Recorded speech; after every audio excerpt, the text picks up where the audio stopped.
Does this run take them off the board for Giannis? Yeah, I mean, I don't know if they were ever really on the board for Giannis.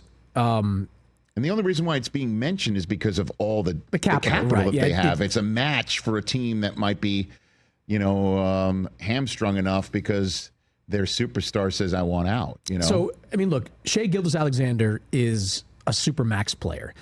In the next couple of years, Oklahoma City is going to have a couple of members of their core, Chet Holmgren, Jalen Williams. These are going to be max-level guys. Correct. Similar to Tatum and Brown. Yeah, in Boston, I've right? never gotten the sense that Oklahoma City was all that interested in adding a player like Giannis, who is going to gobble up like 35% of their salary cap. Like, their strength is their ability to add pieces like an Alex Caruso, like an Isaiah Hartenstein. I just never got the sense Oklahoma City was in play. As much as people like to talk about it, I was talking about it too for months. But when I talked to people out there, I never got the sense that they were in play for Giannis as much as people maybe wanted them to be. All right. So your colleagues at ESPN this week, Shams on Pat's show and Windhorst came here a couple days ago.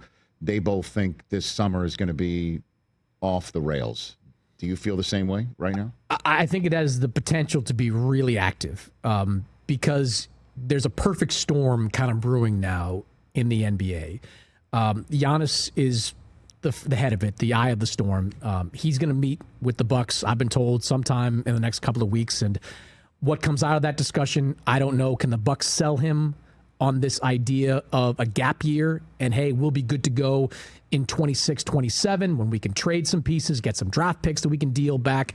I don't know if he's going to buy that, so we'll see what comes out of that. But if Giannis becomes in play, all of a sudden everything stops until Giannis can be acquired. But then you have like the situation with the Celtics where we don't know how deep the cuts that Boston is going to make are going to go.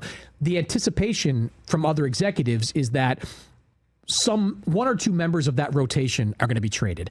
Is that Drew Holiday? Is that Derek White? Sam Hauser, I would expect to be gone because they can replace him with a cheaper alternative. But everybody's kind of wondering, like, with Tatum being gone for next year, will Boston get serious about trading Jaylen Brown? There's no indications yet the Celtics are looking at that. But there is questions about whether Jaylen Brown will become available. And there are buyers out there for a Jaylen Brown, for a Giannis. Oklahoma City may be off the table, but San Antonio's not. The Houston Rockets are not. These are two teams that are going to be very aggressive. And because Boston is out of play in the Eastern Conference next year, at least in terms of winning a championship, there are a lot of teams this summer, Rich, that are going to be looking around going, we're one piece away from at least winning the Eastern Conference. I mean, think about it. Like Cleveland, which just had a disappointing second-round exit. Right. They got to be saying, like, well, maybe we trade Jarrett Allen, we put Mobley at center, we get another wing, and we can make a run. Go down to the bottom of the playoff bracket. Orlando, which gave Boston some hell in that first-round series. Great defense, good young players, maybe one score away from being a top-4 team in the Eastern Conference. They're going to be wondering if they can make a run. So I think there are a lot of teams, because of the short-term demise of the Celtics, that are going to be trying to position themselves as a team that can win the East next year. What about Durant? Where does he sit in all this here? He's the one guy I'm most certain will be traded. Okay. The team that I'm still watching the closest is going to be Houston. Can Houston make a play for Giannis? I'm sure they would love to. Can Houston make a play for Jaylen Brown? Ime Udoka and Jaylen Brown go way back. Ime loves Jaylen.